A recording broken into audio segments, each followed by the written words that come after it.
Natasha, things have changed quite a bit here on the ground outside this ICE facility in Minneapolis, especially because there's now Hennepin County Sheriff's vehicles that are blocking the road where we saw those clashes between officers and protesters. So after 2 months, we're finally seeing a local law enforcement blitz in Minnesota. But the question is, why is this happening now? After all, Governor Walz and Representative Omar have been riling up their mobs for weeks, telling them the country is under attack from federal agents who are removing the dangerous fugitives these rioters think help their city somehow, revealing that these sanctuary leaders are now trapped and have lost control of their rebellion.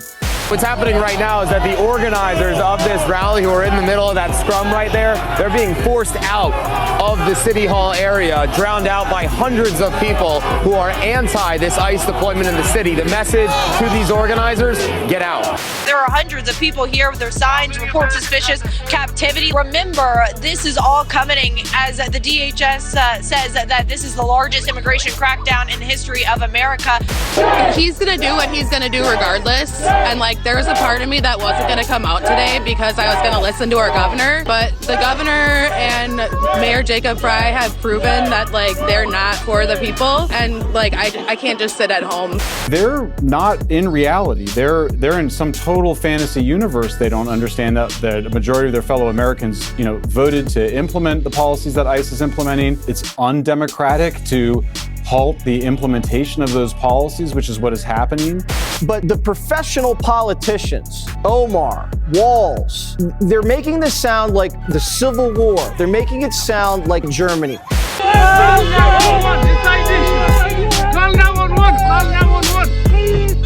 So this is who these rioters are out there protecting.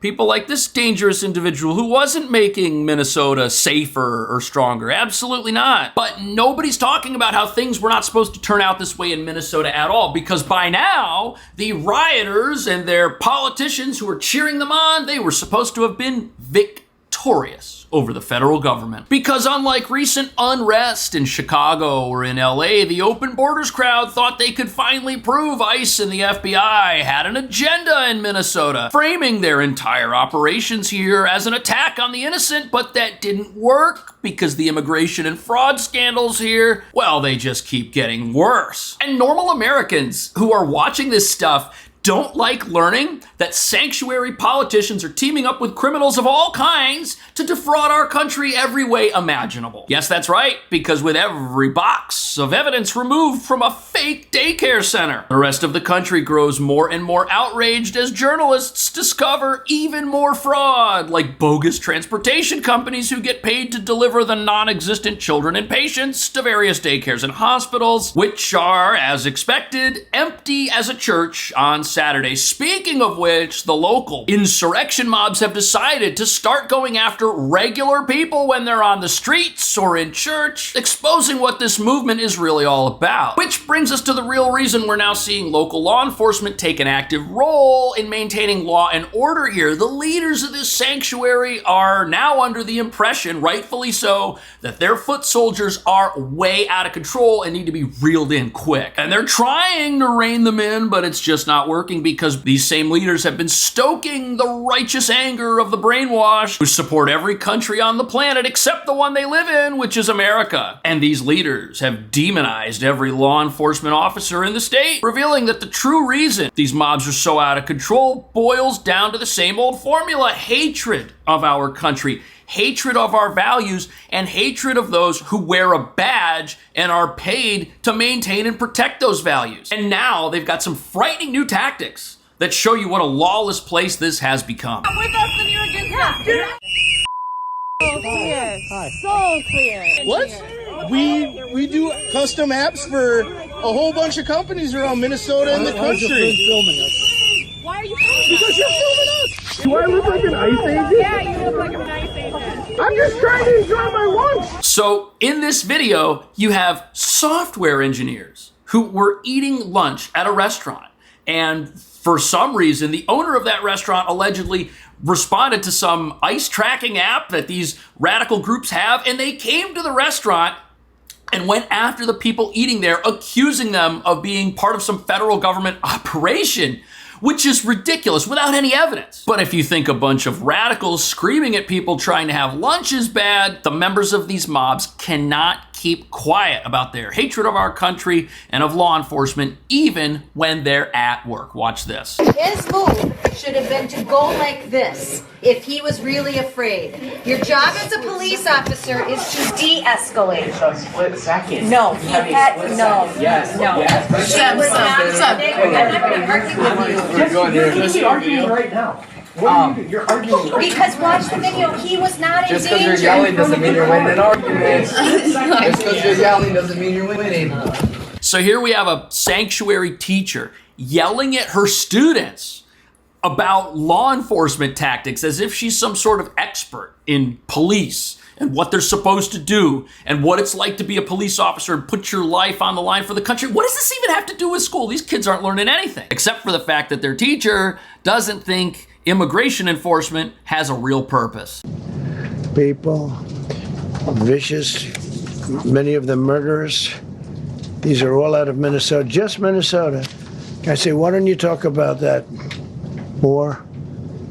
Because people don't know. Do you want to live with these people? That's who they're finding. That's why ICE is there. ICE is not in Minnesota to do any of the things that the radicals believe that they're there to do. They're not there to talk to American citizens. You know, if you find yourself in the back of an ICE police car and you're not in the country illegally, you had to do something special to get there. You had to combat them. You had to go after them. You had to insert yourself in a targeted immigration enforcement operation that had absolutely nothing to do with you to wind up on their radar. This is happening because the radicals running this place stirred up the hordes who are now attacking churches, attacking people on the streets, and causing all kinds of mayhem just to send some sort of anti-ICE message, which is a problem because the socialists of America wonder how they're going to take back the country during the 2026 midterm elections, which is what they really want to do. And now they're trying to tell the mobs, they're saying, hey guys, chill out. Knock it off for a little bit. You know, we've got to appear normal. We've got to appear like we too like law and order, but it's not working. Here earlier who say that their state officials actually aren't doing enough. Oh, not enough to stoke tensions. He's going to do what he's going to do regardless. And like, there was a part of me that wasn't going to come out today because I was going to listen to our governor. But the governor and Mayor Jacob Fry have proven that like they're not for the people. And like, I can't just sit at home. This is an incredible statement, and I totally believe her because this entire time she's been told by her governor and her mayor that, you know what? You're saving America by taking to the streets. You're saving America by following federal agents around with your cell phone and impeding their ability to arrest people. You're saving America by warning illegal immigrants who are in America without permission that they may soon get arrested and that it is time to flee the area where you've spotted ICE. That's what these people have been told. And now to have the mayor and the governor send local police out there, I mean, this is a disaster, as we saw just a few weeks ago when the mobs were ransacking downtown Minneapolis. Their police showed up. They tried to do something about this, and you know what? They were chased out. The mob doesn't want to hear from their own sanctuary police that it's time to chill out because they pay taxes and they think these sanctuary police are there to defend them and should be throwing themselves at the federal government. That's what these people really believe. And now to hear their governor say, hey guys, we should chill out a little bit. Don't take the bait. Don't give Trump what he needs to send in the troops to do the Insurrection Act. I mean, they feel betrayed. And that's the problem with mob rule. The mob will rule you, not the other way around. Served on the China Commission in Congress. Ironically enough, as co-chair with Look at Tim Walz hiding in the governor's mansion Chinese political prisoners, and we would ask them with a megaphone. When we speak up and call out your government, is it bad? And they said, well, in the short run, it's bad because they. But if you don't speak up, they will us and forget about us. And the idea is right now is we have to be speaking up. Wow. We have to open up. So he's still rallying the mobs. You are doing everything, and our neighbors are doing everything. And I can't stress enough on this. We're winning it because we're doing it with Minnesota grit, Minnesota humor, Minnesota decency. So as Tim Walz hides behind a fence to protect himself from his own mob so they don't get too close, he's still fueling the fire in some way. Half of what he says is chill out so that the federal government doesn't show up, but then he realizes we've got people like that woman on the street that we heard from earlier that want him to come out and do enough. in her mind. Now, this is totally on Governor Walz. He's the one with the megaphone. He's the one comparing the United States of America to communist China. And when people hear this, they don't also hear the governor's other statements where he says to chill out. And he knows this. These sanctuary leaders all know this. It is their goal to fire people up and keep them on the streets long enough to potentially evade the federal investigations that are coming without the president invoking the Insurrection Act. What do we want? Justice! What do we want it now? Wow. Tensions now mounting in the city after 10 days of protests, with more demonstrations overnight. ICE off our streets! And despite frigid conditions on Saturday, hundreds of anti-ICE protesters surrounding City Hall, greatly outnumbering a small pro-ICE rally organized by a conservative influencer, the scene quickly spilling out of control. This is crazy. So what's happening right now is that the organizers of this rally, who are in the middle of that scrum right there, they're being forced out of the City Hall area, drowned out by hundreds of people who are anti this ICE deployment in the city. The message to these organizers, get out. Yeah, I mean, look at these people. These people, they are radical. These rioters, they really do not like law enforcement at all. They're militant. They're angry, and if you're a sanctuary leader and you see this going on, I mean, this looks like the place has fallen to mob rule. That's exactly what we're seeing on the streets here, and you've got to be really careful, because the last thing these politicians want is for Trump and the troops to come in here and take over completely, because if the Insurrection Act happens, you know what that means? That means Governor Walz, his authority is suspended. That means he will no longer have the authority to work behind the scenes, to thwart law enforcement, to thwart investigations, to cover things up. And his local police won't be out there to do enough policing to make sure that, nothing really crazy happens, but not enough policing to stop the radicals from getting in the faces of federal agents, following them around, or creating a public safety nightmare in Minnesota. So they really want to make sure that they get as close to the line as they can without stepping over it, because if they do, there's really no going back. The Minnesota National Guard now staged and standing by, but not yet deployed to city streets. This is terrible. Trump, who had threatened to use the Insurrection Act to send in federal troops, now walking that back. If I needed it, I'd use it. I don't think there's any reason right now to use it, but if I needed it, I'd use it. It's very powerful. A federal judge in Minnesota also temporarily barred.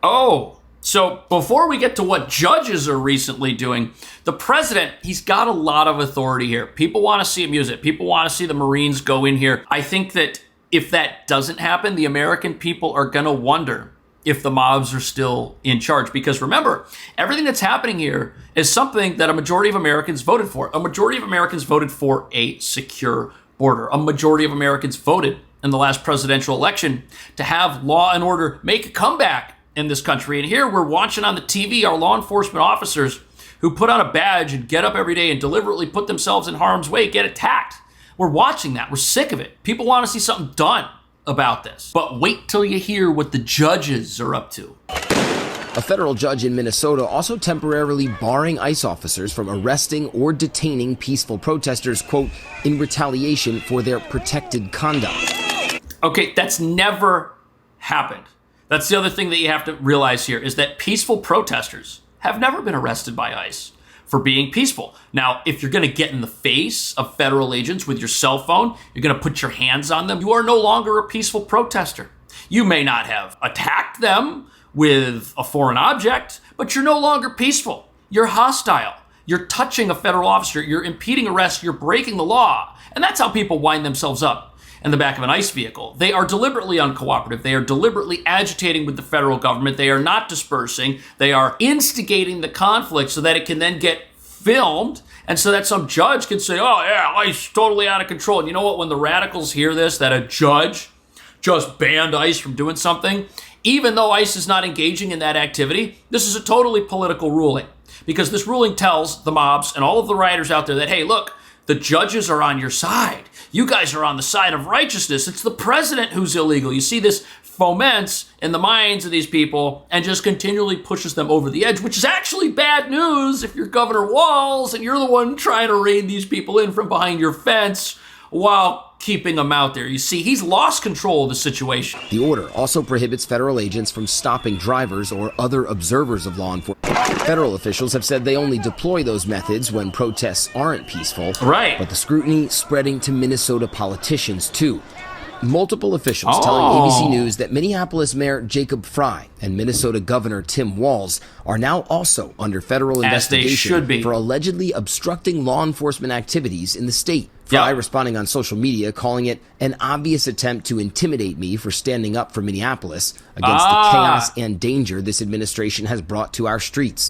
Okay, so he's admitting basically that he's taken actions to stand up for Minneapolis against the federal government, and he's being investigated for thwarting the ability of the federal government to enforce federal law. This is a big problem for these guys. If they are prosecuted, and if evidence comes out to support these claims, which to many people it already has, their statements fueling this insurrection type related activity, there are people who maintain that these guys have already done that just by what they're saying. And you know what's so crazy about this? If Trump were to say anything and somebody put their finger on another individual and it could be tied back to what Trump said, that person, you would have a political party in this country that try to throw that person in jail forever. But here, we've got leaders who are saying that the president is literally the worst thing to happen to this country, even though a majority of people voted for him, riling people up and creating all of this mayhem. Targeting American citizens.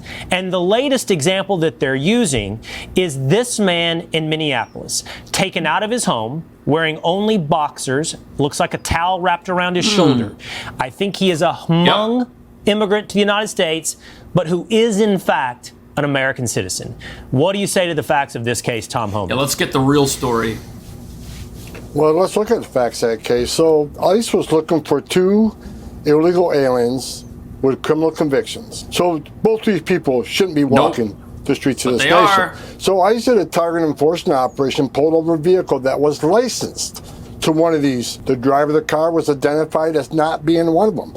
But his statement to the officer was, the guy you're looking for is at the house right now. So I left it. I just left the house. So ICE went to the house where these 2 people reportedly living. Fascinating. So this story of this guy getting arrested who is a U.S. citizen, this was like red meat for the anti-ICE crowd. They thought they finally had the federal government caught red-handed detaining Americans for absolutely no reason. But now we're learning that there actually was a valid reason. A whole trail of evidence and criminal activity led federal agents to this place. And as you're about to see, like I've been saying this entire time, if you want ICE to detain you as an American citizen, you got to do something really different. And they located this individual who matched the description, but they couldn't verify his identity because he was uncooperative. He failed to do a quick fingerprint check. He failed to do facial recognition. So ICE detained him till they found out who he was. That's what this is all about. It's almost like the person in this house had knowledge that the press was going to be there filming this ICE activity at the house. It's almost like someone told him, hey, get arrested and then say you're a U.S. citizen. Now, look, that we don't know if that happened, but all this person had to do was walk over to their dresser, to their nightstand, and get their ID and prove their identity. If they didn't have their ID, they could have done a fingerprint. They could have done facial recognition. The officers gave this person 3 different ways to verify their identity in that apartment. They didn't want to take him out, but he forced it to happen. And that's how we wind up at this story. Again, you got to do something special if you want to get detained by ICE, and this is special. No, Tom, I want to go straight to this social media post from someone named Kathy Young, who said that ICE is actually, while the stats don't tell the whole story, there are videos of ICE agents aggressively questioning people based on a foreign accent, demanding ID proof of citizenship, sometimes using physical force, twisting of arms when people refuse. This is sort of the story of ICE doing something horrific.